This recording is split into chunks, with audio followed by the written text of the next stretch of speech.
follow your passion first. When I retired from the game, I sat there asking kind of all the wrong questions. What's the biggest industry I can get into? And it's all the wrong stuff. And you got to sit there and ask yourself, okay, what am I truly passionate about? What do I enjoy doing? And when you feel that way, honestly, you feel like you have never worked a day in your life. It's the most fun thing in the world. You get up in the morning excited about what you're doing. And you got to be really honest with yourself about it. If you wake up in the morning and you're dreading going to work, dude, do something else. Right. Do something else. And those are hard decisions to make. But when you make those decisions, it's a very liberating experience. And you find out that the rewards will come. Well, I want to start off by reading something that you wrote right after you were injured. You said this. You gonna read the whole thing? No, I'm gonna read some of it. This is such BS. All the training and sacrifice just flew out the window with one step that I've done millions of times. The frustration is unbearable. The anger is rage. Why the hell did this happen? It makes no damn sense. Now I'm supposed to come back from this and be the same player or better at 35? How in the world am I supposed to do that? I have no clue. Do I have the consistent will to overcome this thing? Maybe I should break out the rocking chair and reminisce on the career that was. Maybe this is how my book ends. Maybe Father Time has defeated me. Then again, maybe not. It's 3:30 a.m. My foot feels like dead weight. My head is spinning from the pain meds, and I'm wide awake. Forgive my venting, but what's the purpose of social media if I won't bring it to you real, no image?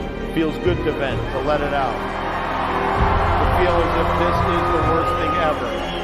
Because after all the venting, the real perspective sets in. There are far greater issues and challenges in the world than a torn Achilles. Stop feeling sorry for yourself. Find the silver lining and get to work with the same belief, same drive, and same conviction as ever. One day, the beginning of a new career journey will commence. Today, it's not that day. If you see me in a fight with a bear, pray for the bear. I've always loved that quote. That's Mamba Mentality. We don't quit, we don't cower, we don't run, we endure and conquer. I think the best way to prove your value is to work. Is to learn, is to absorb, to be a sponge. You always want to outwork your potential. As hard as you believe you can work harder than that. And that's what I tried to do when I first came in the league. But basketball is such a direct competition sport that me coming in at 17, I hated when my teammates would say, I get hit with an elbow, right? Shaq would hit me with an elbow in practice. Nick Van Exel would come up and say, are you okay? I'm like, what?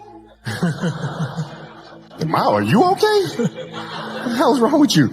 So I always had that extra chip on my shoulder. So every day in practice for me was really trying to annihilate everybody that I was playing against. So I wanted to prove you don't need to babysit me. I'm fine, And so it's always that competitive nature, the work ethic, and curiosity. Because I asked a lot of questions. Playing with Bryant Scott, I asked him a lot of questions. Eddie Jones, who was great at chasing guards off the screens, and I didn't understand how to do that. I would sit with him before practice, after practice. Magic, all the Laker greats, I would always sit down and just ask them questions about certain games that I studied growing up. What actually happened there? What did you feel there? Why? What does losing feel like to you? It's exciting. Why is it exciting? Because it means you have different ways to get better. There's certain things that you can figure out that you can take advantage of, right? Certain weaknesses that were exposed that you need to shore up, right? So it was exciting. It sucks to lose, right? But at the same time, there are answers there if you just look at them. Because you get the information from losing more than from winning, probably. Yeah. The answers are there when you win too. You just have to look at them. Yeah. Right. So it's a constant process. It's exciting when you win. It's exciting when you lose because the process should be exactly the same, whether you win or you lose. As you go back and you look and you find things that you could have done better, you find things that you've done well that worked. Figure out how did they work, why did they work, how can you make them work again.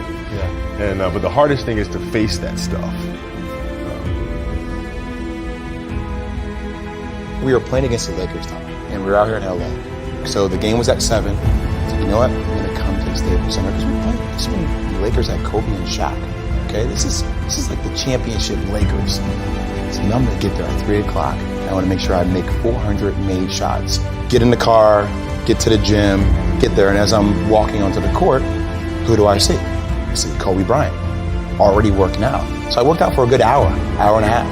And when I came off, after I was done, I sat down, and of course I still hear the ball bouncing. I look down, I'm like, this guy's still working out. It looks like he was in a dead sweat when I got here, and he's still going. And it's not like his moves are nonchalant, lazy. He's doing like game moves, you know? I sit there and I unlace my shoes. I'm like, oh, let's see how long this goes. So I sit out there and watch 25 minutes. And he got done. I said, okay, I think I've seen enough. Go play, you know, come back, get in the sauna, get ready for the game. That game, he drops 40 on us. And after the game is over, I'm like, I have to ask this guy. Like, I have to understand, like, why he works like that. Right. So after the game was over, I'm like, hey, Kobe, like, why were you in the gym for so long? He's like, because I saw you come in. And I wanted you to know that it doesn't matter how hard you work, that I'm willing to work harder than you. If your job is to try to be the best basketball player you can be, right? To do that, you have to practice, you have to train, right?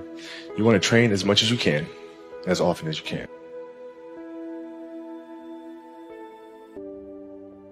You're playing against the Golden State Warriors. Score is 107-109. You guys are close to getting into the playoffs. You know exactly what happens in the game. You go up, you're about to take your shot, and then all of a sudden, boom, Achilles happens, right? He went and hit the free throws, and then you walked off the stage. Yeah. And then you got the surgery done. Yeah. How the hell do you tolerate that kind of pain? So when the game is more important than the injury itself, you don't feel that damn injury. Not at that time. When I went in the trainer's room, my kids are in there, and, you know, they're looking at you and stuff, and I'm looking at them, and I'm like, you know, it's all right. Dad's going to be all right. It'll be fine. It'll be all right. It'll be all right. It'll be all right. As a parent, you got to set the example. You got to set the example. This is another obstacle. This obstacle cannot define me. It's not going to cripple me. It's not going to be responsible for me stepping away for the game that I love. I'm going to step away on my own terms. And that's when the decision was made that, you know what, I'm doing it. Doing it. You're a freaking beast, man. Yeah, rest at the end, not do it. That's something I always live by. I'm not going to rest. I'm going to keep on pushing now. There are a lot of answers that I don't have, even questions that I don't have. And I'm just going to keep going. I'm just going to keep going, and I'll figure these things out as we go. Right? We'll just continue to build that way. So I try to live by that. We're not on this stage just because of talent or ability. We're up here because of 4 a.m. We're up here because of 2-a-days or 5-a-days. We're up here because we had a dream and let nothing stand in our way. If anything tried to bring us down, we used it to make us stronger. Can I say, Mamba out.